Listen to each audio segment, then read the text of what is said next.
Chaque message, chaque panneau publicitaire que nous voyons, tous ces trucs auxquels nous sommes constamment exposés, nous disent que le bonheur peut être acheté par le confort, le luxe et la facilité. Ils tentent de nous faire croire que c'est le chemin qui mène au bonheur. Mais je peux te dire un truc, je suis le plus heureux et le plus vivant seulement quand je me confronte aux seuils de douleur les plus élevés. Et quand votre esprit vous incite à vous arrêter, vous devez réaliser que vous allez toujours bien et que vous pouvez faire un pas supplémentaire.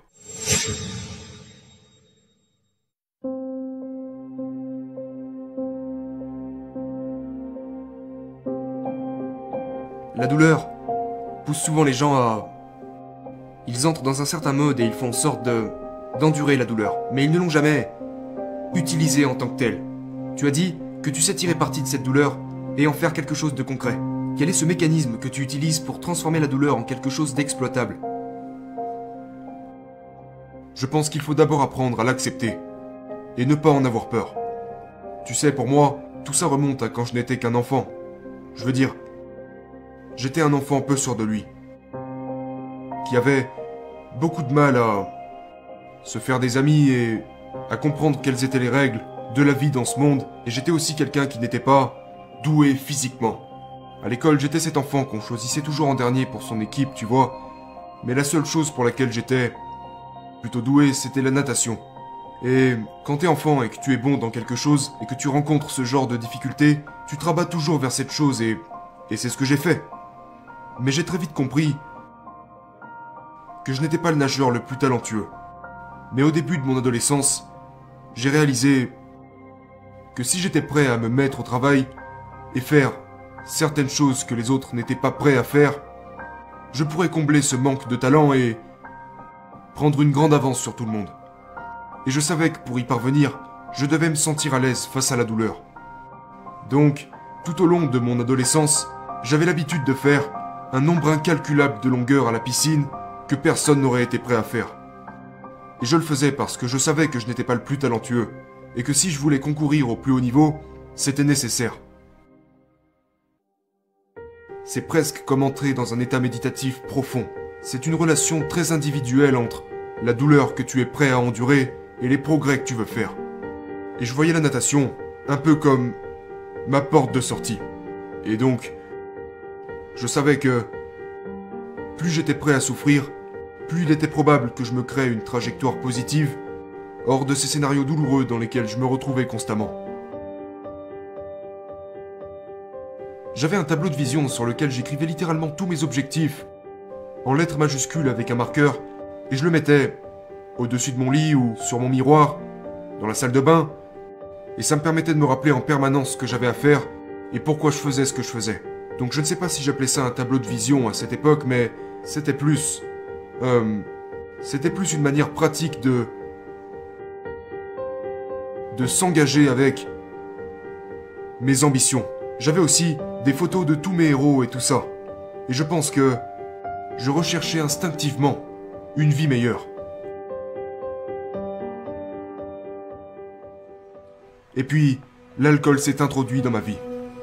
Et mes aspirations ont progressivement disparu. Au bout du compte, je buvais tous les jours.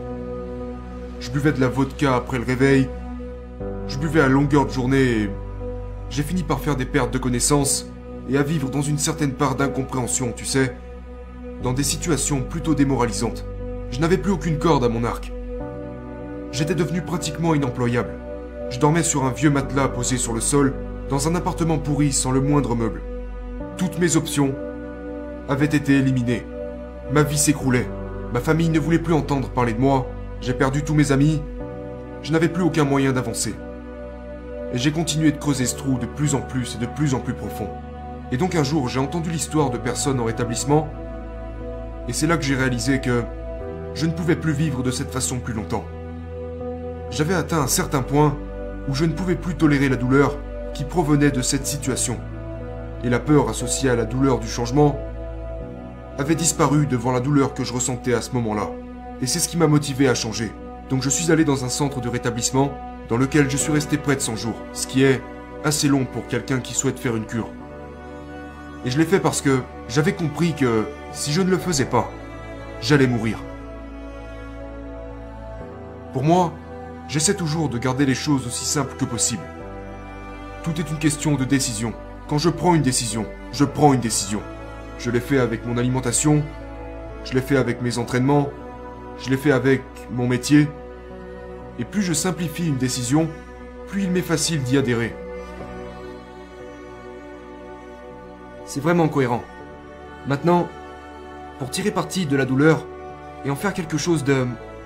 réaliser ces choses extraordinaires, sportivement parlant, comment changes-tu ta vision de la douleur et...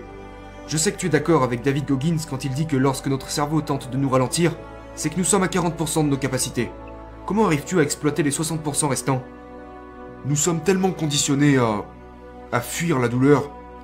Chaque message, chaque panneau publicitaire que nous voyons, tous ces trucs auxquels nous sommes constamment exposés, nous disent que le bonheur peut être acheté par le confort, le luxe et la facilité. Ils tentent de nous faire croire que c'est le chemin qui mène au bonheur. Mais je peux te dire un truc, je suis le plus heureux et le plus vivant seulement quand je me confronte aux seuils de douleur les plus élevés. Et je n'ai pas peur de ça. Et donc, quand je commence à ressentir cette douleur, plutôt que de la fuir, je réalise que c'est l'occasion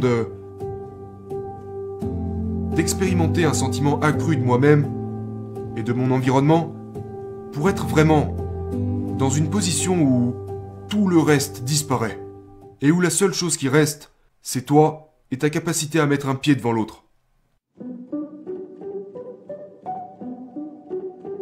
J'ai appris par l'expérience, comme David Goggins l'a dit, quand les signaux que tu reçois te demandent de t'arrêter, c'est vraiment là que tu dois y prêter attention et réaliser que tu es capable de beaucoup plus. Si tu peux développer l'acuité, la présence d'esprit et les moyens nécessaires afin de passer à la prochaine étape, et quand votre esprit vous incite à vous arrêter, vous devez réaliser que vous allez toujours bien et que vous pouvez faire un pas supplémentaire.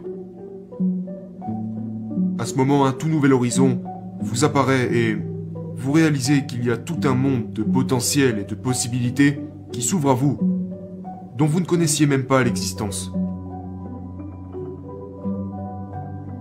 Vous devez vous fixer des objectifs et être très clair avec eux. Et je pense que la plupart des gens se fixent de mauvais objectifs. Et c'est dû au fait qu'ils sont déconnectés de leur propre identité. Ils vivent à travers les autres. Ils vivent une vie tellement déconnectée de la réalité qu'il devient très difficile pour eux de se fixer les bons objectifs. Donc je pense que, pour réconcilier tout ça, vous devez regarder à l'intérieur. Et ça peut être différent pour tout le monde. Ça peut vouloir dire la pratique d'une méditation cohérente, suivre une thérapie, ça peut vouloir dire, vous savez, faire du yoga, ça peut vouloir dire beaucoup de choses. Mais je pense qu'il n'y a pas de ligne d'arrivée. C'est un long processus qui consiste à être vraiment honnête avec soi-même sur qui vous êtes, qu'est-ce qui est important pour vous, qu'est-ce qui vous tient à cœur, et puis commencer à insuffler la vie à ces choses. Et aussi futiles qu'elles puissent paraître, vous devez exprimer ces choses qui vous tiennent à cœur et qui vous donnent envie de vous lever le matin. Et ça ne veut pas dire que vous devez quitter votre emploi dès demain.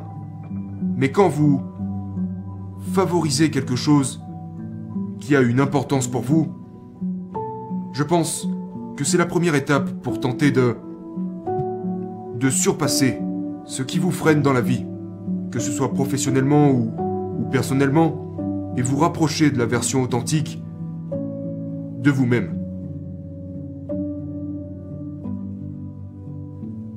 Je pense qu'il y a des réserves d'énergie en nous dans lesquelles nous pouvons puiser si nous ouvrons notre perspective et devenons plus curieux au sujet du monde.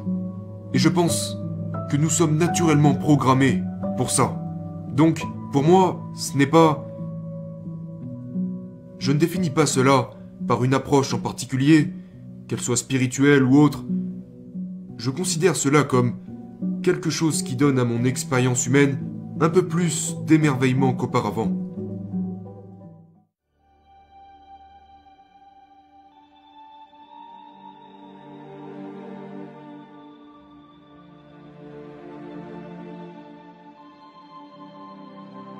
Si tu devais définir en une seule phrase ce que c'est que d'être cohérent, quelle serait-elle? C'est quand vous êtes clair à propos de vos valeurs et que vos actions sont en accord avec ces valeurs. Pourquoi voulez-vous ce que vous voulez?